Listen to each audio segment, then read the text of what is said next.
Just put the hay in the apple and eat the candle. Well, that doesn't make much sense. But who am I to argue with royalty? After all, The princess is always right. oh, I could do a whole video on why that's wrong. Nom, nom, nom, nom, nom, nom. There now, I did what she said and nothing.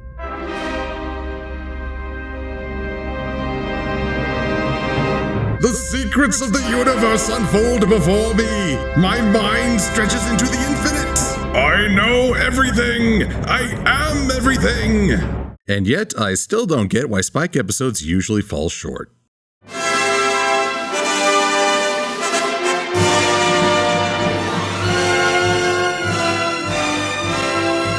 Princess Spike offers me a unique opportunity. But first, I must set the stage with a random quote.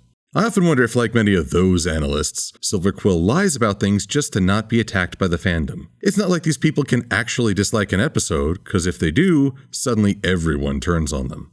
Okay, first off, and this is a long time coming, I don't consider myself an analyst. An analyst works with hard data and tries to limit any personal input.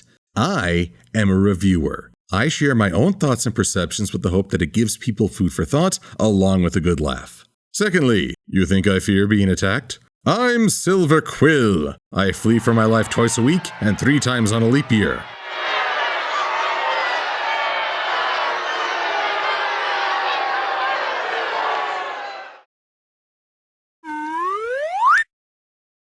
Lastishly, there would be no point in trying to please others because it's impossible to have a uniform opinion. I think the only way one can truly kill a fandom is if you got everyone to agree 100%. Be grateful for diverse opinions. It shows people with more autonomy than the ponies in this episode. But I'm equally honest when I say that a bad episode has even greater opportunity. When an episode has an issue, it can serve as a standout example of a greater theme. Princess Spike allows us to ask why this tends to happen.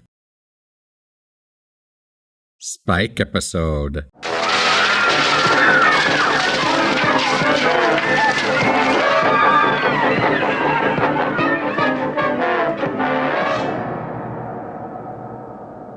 So we start things off in Canterlot of all places. A rare event, especially these days. And look who starts us off. Welcome to the Grand Equestria Pony Summit!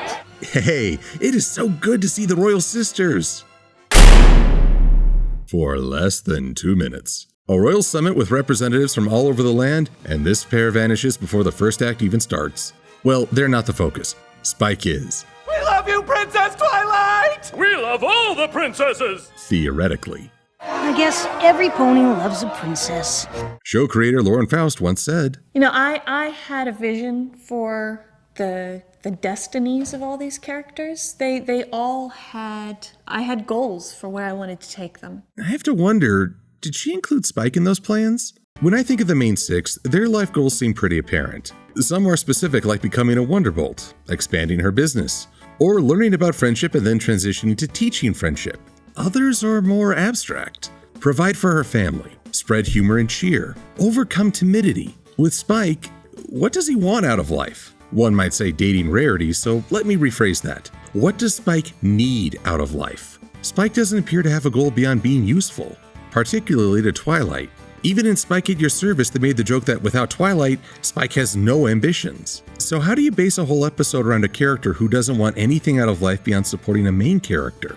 Well, this episode starts off right by giving him that very goal. After 3 days of planning without sleep, Twilight's in need of a nap. Can I count on you to see to it that she isn't disturbed? And Spike performs this task with vigor. Say what you will about him, Spike always devotes himself to a given task. Even manages to convince a bird to take off because birds auto-defer to royalty? I can't believe that worked. This is but a sample of the episode's flaw. Oh, speaking of, Oh no! Are those dragon sneeze trees? I have no idea why one would want to grow something like that within their city. I know Spike's the only dragon, but why would you surround yourself with foliage that's designed to agitate a fire breather? Sometimes I think natural selection skipped a few dimensions. Commander Firebrand rightly pointed out that Spike could have saved himself some trouble by finding a pair of earplugs. All we needed was a quick scene of Spike seeking out a pair and failing.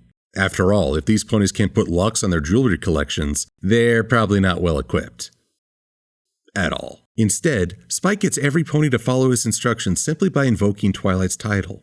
Princess Twilight will be rested, Princess Cadence will be proud, and Princess Spike deserves a little reward. Princess Spike. Why not Prince Spike?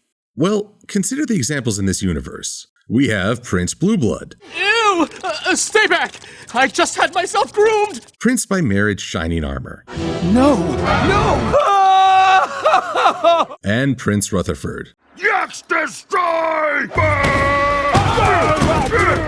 Oh, right, next episode. MLP likes to turn the tables by making the princes useless. Some celebrate this as a step towards empowerment, but I question, how does an inept prince make the princesses awesome? You want to have the prince in distress? Great. But the other half of the equation is that the princess has to show her best qualities in rescuing him.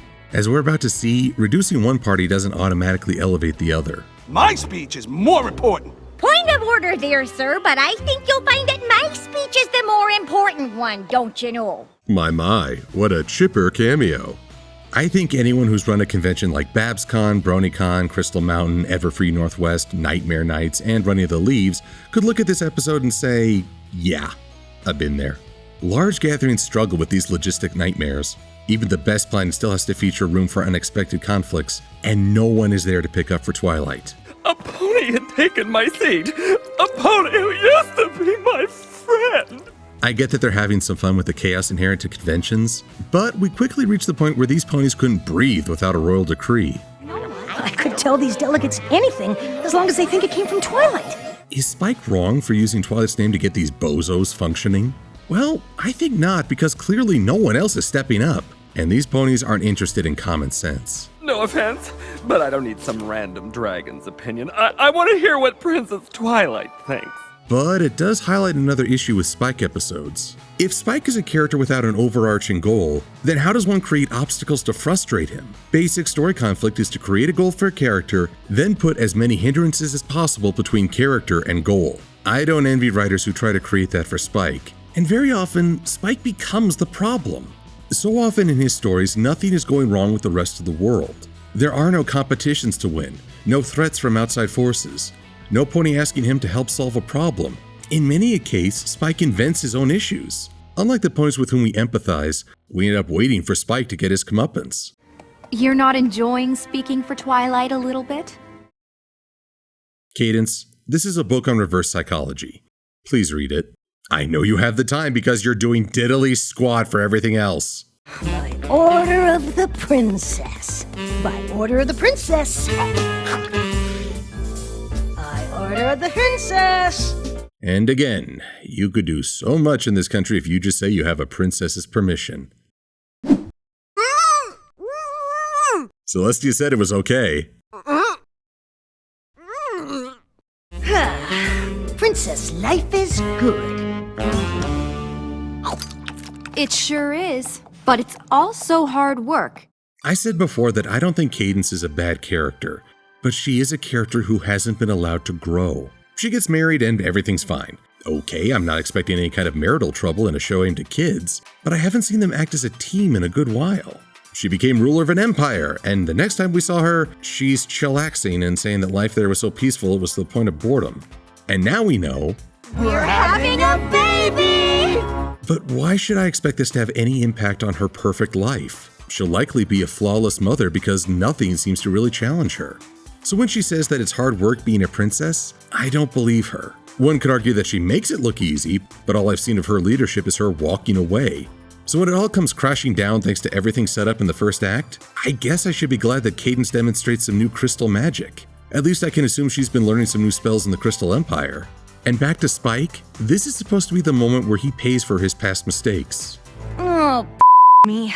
I know he didn't curse in the original, but I can ruin anything. Here's the problem. Spike usually suffers karma for the mistakes he made, and we anticipate that. Maybe even feel like he's getting what he deserves. But here, I feel like he was set up to fail. Cadence gave him one goal, help Twilight sleep. Short-sighted? Yes. But no one asked him to oversee the big picture. That should have gone to a pony who served as Twilight's true stand-in. It seems she didn't designate a fallback organizer.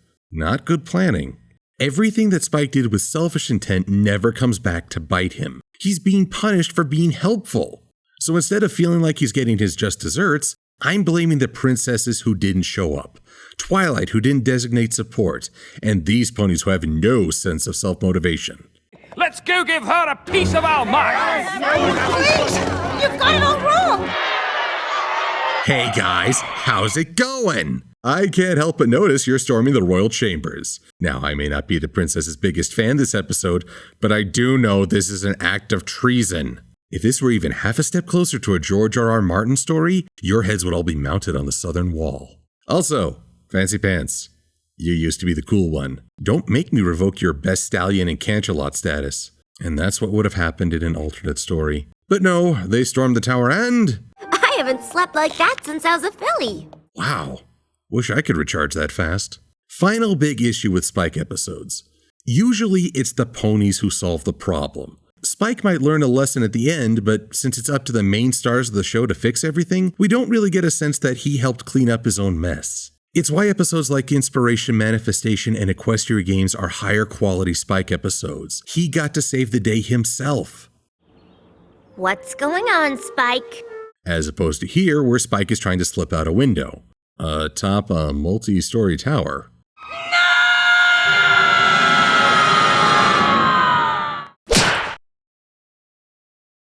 Spike, I know you're the pratfall guy on the show, but in these reviews, I'm the underdog.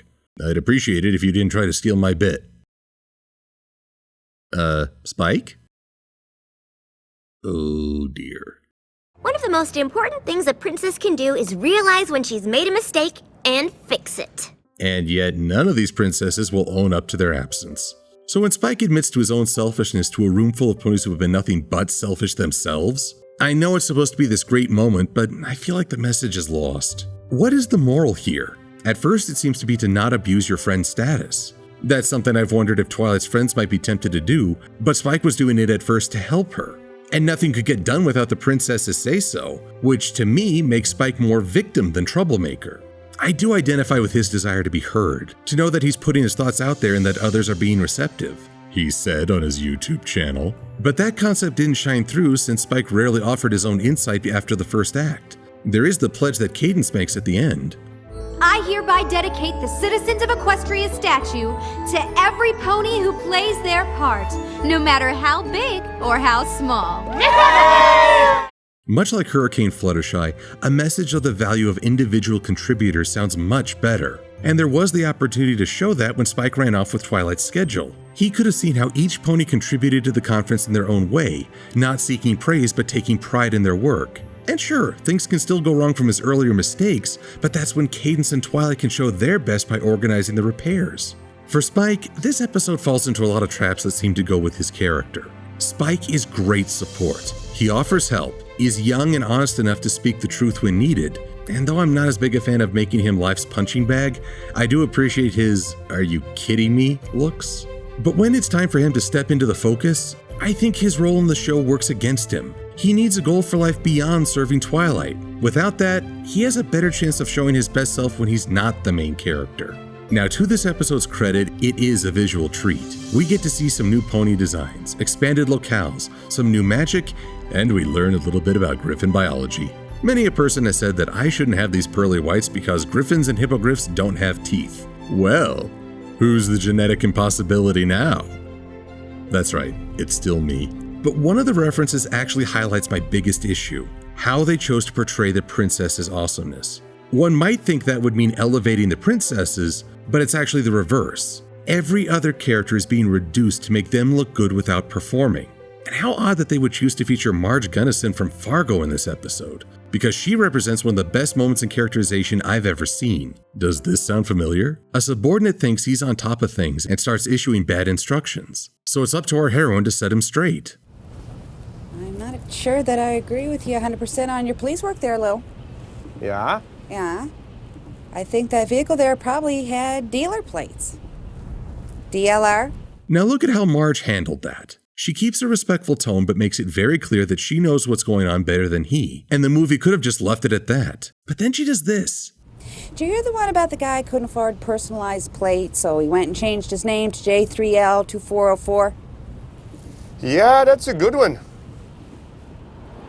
To break the ice and make sure the guy isn't beating himself up, She tells a bad joke and draws him back into the conversation. Compare that to Cadence constantly glaring at Spike, but never getting involved until the situation is at its worst. And even then, she doesn't do anything to assist with the aftermath. All of the princess's efforts are either off-screen or in the past, and because of that, I end up thinking less of them. And if there's ever a lesson about storytelling or real life in here, it's this. Real respect comes from you putting forth your best self and showing that respect towards others. Tearing other people down might earn you short-lived attention, but ultimately it proves hollow. And with that in mind, I know that there are fans who enjoy this episode. Maybe you felt that Spike got what he deserved because he was totally wrong to usurp Twilight's authority. Maybe you think that princesses have done enough to deserve this adoration. Maybe you enjoyed a silly romp with build-up towards consequence. Because heaven forbid you all enjoy your own opinion. It's my view that this was hopefully the low point of Season 5, because it only gets better from this point forward. And we'll see what happens next as Twilight tries a more proactive princess role. I'm Silver-Quill. Thanks for... Oh, you're mad at me, aren't you? Well, look on the bright side. Even if you didn't do anything in the actual show, you helped me illustrate a point. Tell you what, next royal abduction, the ransom is 30% off. How about half off? Once upon a time, in a fairy tale,